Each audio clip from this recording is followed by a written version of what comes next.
नमस्कार, news India देख रहे हैं आप। आपके साथ मैं हूं चारुल शर्मा। सीधा दिखाते हैं आपको। सदन की कार्यवाही शुरू हो चुकी है। लोकसभा और राज्यसभा दोनों सदनों की जो कार्यवाही है वो शुरू हो चुकी है, लेकिन आज भी ये उम्मीद जताई जा रही है कि विपक्ष तमाम मुद्दों को लेकर सरकार का घेराव कर सकता है, हंगामा कर सकता है। Defamation, no allegation of defamatory or incriminatory nature shall be made by the member against the person unless the member has given notice the speaker and also minister concerned, so that the minister may not be able to make an investigation into the matter. So this is, so I urge sir, तो इसके ऊपर and as per the rule 369, a paper or document laid on the table shall be duly authenticated by member. A paper and document at that table should be considered in public. तो ये दोनों देखते हुए मुझे लगता है sir, हमने privilege notice भी दिया है, उन्होंने ऑथेंटिकेशन भी नहीं किया है। ऑथेंटिकेशन नहीं किया है, ऐसे बेबुनियाद कोई बेसलेस आरोप उन्होंने किया है, और वो भी कोई एक संबंध भी नहीं है। इसलिए मैं आग्रह करता हूं आपसे, इसको पूरा एक्सपंज करना चाहिए। एक्सपंज करने के बावजूद उसके ऊपर प्रिविलेज मोशन डालना चाहिए। और हमने प्रिविलेज मोशन मूव किया है, एक्शन लेना चाहिए और वो ऑथेंटिकेट करने के लिए उनको नोटिस दिया जाएगा। आपके विषय पर मैं देख के कार्रवाई करूंगा। Question number 81, question number M Badruddin Ajmal. Sir जवाब मिल गया जी।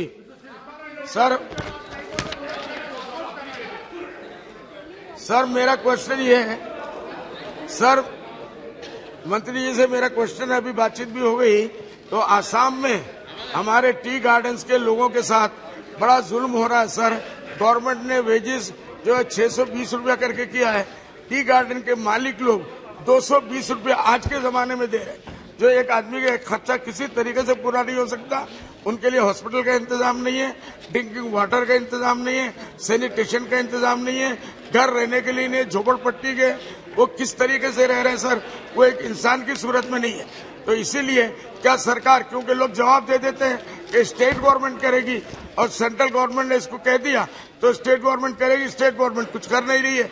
इसलिए मेरा कहना है, क्या इस मामले में सेंट्रल गवर्नमेंट कोई हस्तक्षेप करेगी और उनका हक दिलाएगी? माननीय मंत्री जी। अध्यक्ष महोदय, भारत के 15 राज्यों में चाय का उत्पादन होता है, जिसमें 4 प्रमुख राज्य आसाम, पश्चिम बंगाल, तमिलनाडु और केरल है। जहां तक आसाम की बात है, हमारा लार्जेस्ट टी ग्रोइंग स्टेट है और कहा जाए तो टी का बर्थ प्लेस है।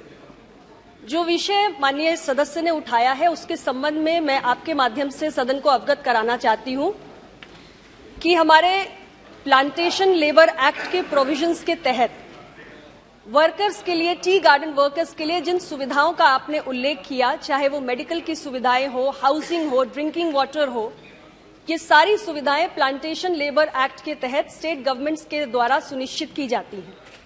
हमारा टी बोर्ड निरंतर ये प्रयास करता है कि चाय का productivity, production, quality, market promotion और एक्सपोर्ट प्रमोशन किस तरीके से, और इसके लिए हम अपनी विविध योजनाओं के माध्यम से निरंतर राज्य सरकारों में चाय बागानों को प्रोत्साहन देते रहते हैं।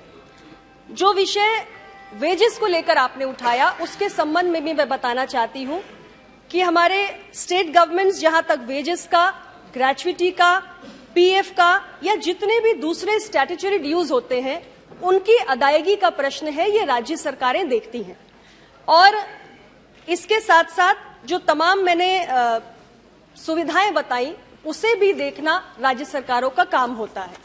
यदि आपके राज्य में किसी प्रकार की कोई समस्या आ रही है, तो हमारी संवैधानिक व्यवस्थाओं के अनुरूप जिम्मेदारी राज्य सरकार की बनती है। लेकिन निश्चित रूप से आपने प्रश्न उठाया है, तो राज्य सरकार से इस विषय में हम बातचीत करके ये कोशिश जरूर करेंगे कि इसका हल निकले।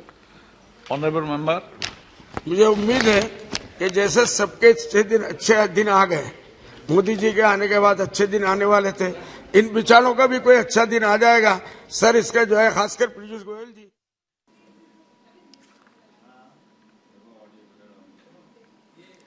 चलिए, तो कार्रवाई चल रही है। इस बीच एक बड़ी खबर आ रही है, वो आपको बता दें, दिल्ली सरकार पर जासूसी का आरोप लगा है। 2015 में ऑफिसर्स और नेताओं की जासूसी का आरोप लगा है। दिल्ली में जासूसी कांड पर मनोज तिवारी ने बयान दिया और कहा है कि दिल्ली की फीडबैक यूनिट जासूसी कर रही है। जासूसी के लिए फीडबैक यूनिट बनाई गई है। छिपकर बातें सुन रही है आम आदमी पार्टी। जनता के पैसे से जासूसी करा रही है आम आदमी पार्टी। मनोज तिवारी ने यह बड़ा बयान दिया है और कहा कि अवैध तरीके से जासूसी कर रहे हैं आम आदमी पार्टी के नेता। सीएम केजरीवाल को अब इस पर जवाब देना होगा। बड़ी खबर, दिल्ली सरकार पर जासूसी का आरोप लगाया गया है। 2015 में ऑफिसर्स और नेताओं की जासूसी का आरोप केजरीवाल सरकार पर लगा है। इस पर मनोज तिवारी ने बयान दिया और कहा है कि दिल्ली की जो फीडबैक यूनिट है वो जासूसी कर रही है और इस फीडबैक यूनिट को जासूसी के लिए ही बनाया गया है। देखिए, ट्वीट भी आपको दिखाया जा रहा है जिसके जरिए निशाना साधा गया है मनोज तिवारी की ओर से केजरीवाल सरकार पर। दिल्ली के लिए काम नहीं, दिल्ली के टैक्स पेयर्स के पैसे हो या फिर छिपकर बात सुनने का मामला हो, इसको लेकर मनोज तिवारी ने केजरीवाल सरकार पर हमला बोला है और कहा कि जनता के पैसे से जासूसी करा रही है आम आदमी पार्टी। अवैध तरीके से जासूसी कर रहे हैं नेता। सीएम केजरीवाल को अब इस पर जवाब देना होगा। दिल्ली सरकार पर यह देखिए बड़ा आरोप लगा है।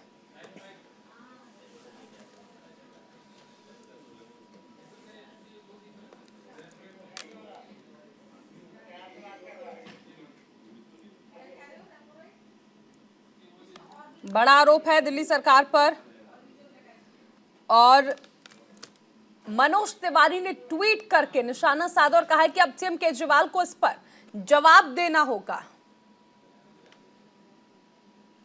एक और बड़ी खबर, आरबीआई ने रेपो रेट में इजाफा किया है और रेपो रेट में 0.25% की बढ़ोतरी कर दी गई है।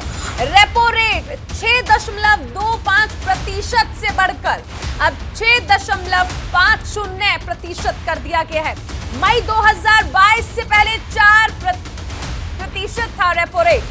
रेपो रेट बढ़ने से घर की ईएमआई बढ़ जाएगी। होम लोन का ब्याज 9 महीने में करीब 2.5% बढ़ा है। लगातार छठी बार आरबीआई ने रेपो रेट को बढ़ा दिया है। तो लगातार छठी बार रेपो रेट बढ़ाया गया है।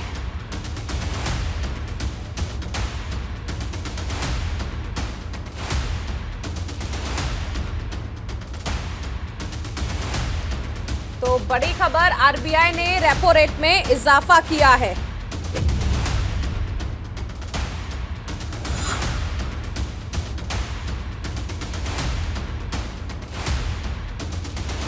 इसके साथ ही कार और होम लोन्स जो हैं अब वो फिर से महंगे हो जाएंगे। लगातार छठी बार झटका दिया गया है। ये रिजर्व बैंक ऑफ इंडिया ने एक बार फिर से आम आदमी को झटका दिया है। आरबीआई ने रेपो रेट में 25 बेसिस पॉइंट्स की बढ़ोतरी की है और इसी तरह अब सभी लोन महंगे हो जाएंगे। देश में महंगाई काबू में आने के बाद भी आरबीआई ने दरों में बढ़ोतरी का फैसला किया है। तो देखिए, देश में महंगाई दर का आंकड़ा कम होने के बाद भी रिजर्व बैंक ने लगातार छठी बार रेपो रेट में बढ़ोतरी की है। रेपो रेट 6.25% से बढ़कर अब 6.50% कर दिया है। यानी होम लोन से लेकर ऑटो और पर्सनल लोन सब कुछ महंगा हो जाएगा और अब आपको ज्यादा ईएमआई चुकानी होगी। देश का आम बजट पेश किए जाने के बाद से आरबीआई एमपीसी की ये बैठक थी और इसमें फिर से आम आदमी को एक बड़ा झटका लगा है।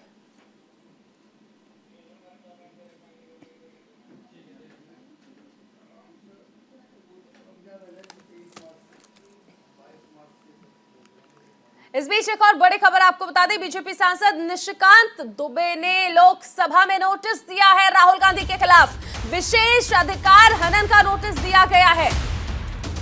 बीजेपी सांसद निशिकांत दुबे ने लोकसभा में नोटिस दिया है।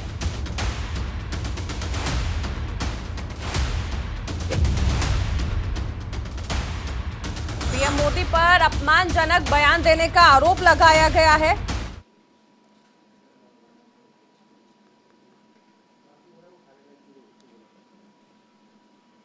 बीजेपी सांसद निशिकांत दुबे, और ये देखिए लेटर जो है जिसे दिया गया है, लोकसभा में लेटर दिया गया है। निशिकांत दुबे ने कहा कि वैसे तो कांग्रेस पार्टी कहती है कि उसने देश से अंग्रेजों को खत्म किया, लेकिन मुगल अंग्रेजों से बहुत पहले नहीं आए थे, फिर कांग्रेस उनकी निशानी खत्म करने की बात क्यों नहीं करती है। तमाम बातें निशिकांत दुबे ने कही हैं। राहुल गांधी के खिलाफ विशेष अधिकार हनन का नोटिस। देखिए, संसद में मंगलवार को अडानी मुद्दे पर बहस की मांग को लेकर विपक्ष के हंगामे के साथ ही राहुल गांधी ने निशाना साधा था। लेकिन मैंने जो है 2009 से आज तक किसी भी मेंबर ऑफ पार्लियामेंट के ऊपर, जो इस सदन के सम्मानित सदस्य हैं, उसके ऊपर कभी भी कोई क्वेश्चन नहीं उठाया है। इन्होंने जो है केवल झूठ का पुलिंदा लगा के, और उसमें भी माननीय प्रधानमंत्री जी के ऊपर जिस तरह, क्योंकि वो बोनाफाइड मेंबर हैं लोकसभा के, उस कारण से मैंने प्रिविलेज मोशन जो है मूव किया है 352(2) में, 353 में, 369 में ऑथेंटिकेट करना है, और रूल जो 223 है उसके अंतर्गत किया है कि वो जितने एलिगेशन लगाए हैं वो ऑथेंटिकेट करके दे दें, और नहीं ऑथेंटिकेट करेंगे तो उनके ऊपर प्रिविलेज चलेगा और प्रिविलेज में उनकी सदस्यता आ जाएगी। इस बीच एक बड़ी खबर आपको बता दें, रांची से ये बड़ी खबर है, जहां कृषि बाजार शुल्क के विरोध में बंद बुलाया गया है। झारखंड चैंबर ऑफ कॉमर्स ने ये बंद बुलाया है। व्यापारियों के बंद का बीजेपी ने समर्थन किया है। व्यापारियों के हित में कानून वापस लेने की मांग की गई है। बड़ी खबर, व्यापारियों की ओर से बुलाए गए बंद का बीजेपी ने समर्थन किया है। बीजेपी की ओर से ये समर्थन किया गया है। राज्य कृषि उपज एवं पशुधन विपणन विधेयक वापस हो, ये कहा गया है। केंद्र के कानून को लागू किया जा रहा है, ये कहा गया है। कांग्रेस की तरफ से राज्य के सत्ताधारी दल कांग्रेस ने बीजेपी पर ओछी राजनीति करने का आरोप लगाते हुए कहा कि कहीं ना कहीं संघीय शासन व्यवस्था में जो केंद्र निर्णय लेती है उसे अमली जामा पहनाने के लिए राज्य सरकार को काम करना पड़ता है।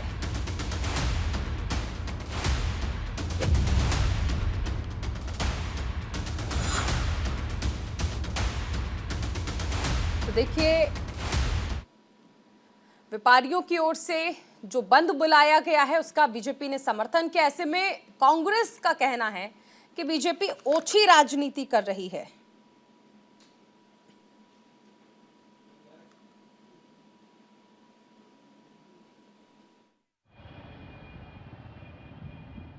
प्रकार की ओछी राजनीति करना बंद करनी चाहिए स्थानीय सांसद को।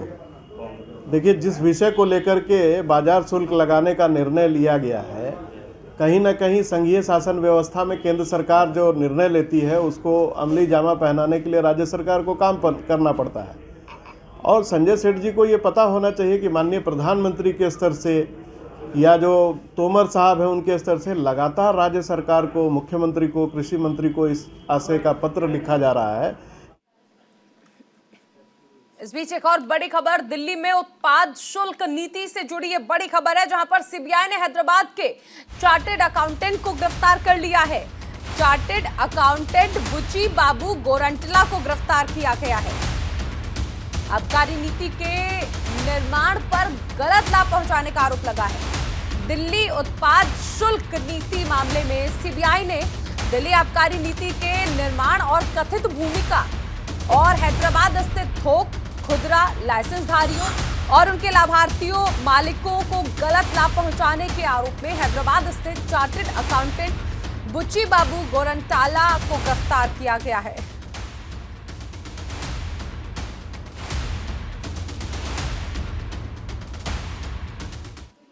इस बीच एक बड़ी खबर औरंगाबाद से आ रही है, जहां पर आदित्य ठाकरे की गाड़ी पर पथराव किया गया है। औरंगाबाद दौरे पर आदित्य ठाकरे पहुंचे थे, जहां पर उनकी गाड़ी पर पथराव किया गया। सभा से बाहर निकल रहे थे और इस दौरान उनकी गाड़ी पर पत्थर फेंका गया। स्थानीय विधायक पर हालांकि आरोप लगा है कि स्थानीय विधायक के ही कार्यकर्ता रहे, उन्हीं के समर्थक रहे जिन्होंने पथराव किया आदित्य ठाकरे की गाड़ी पर।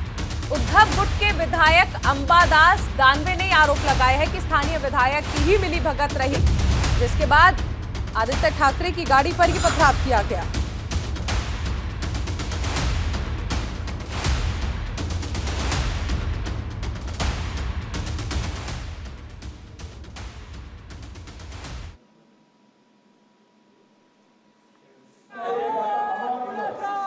तो महाराष्ट्र में सियासी पारा बढ़ गया है, क्योंकि आदित्य ठाकरे की गाड़ी पर जो पथराव किया गया उसके बाद उद्धव गुट लगातार नाराज नजर आ रहा है और इसको लेकर बयानबाजी का दौर जो है वो भी शुरू हो चुका है।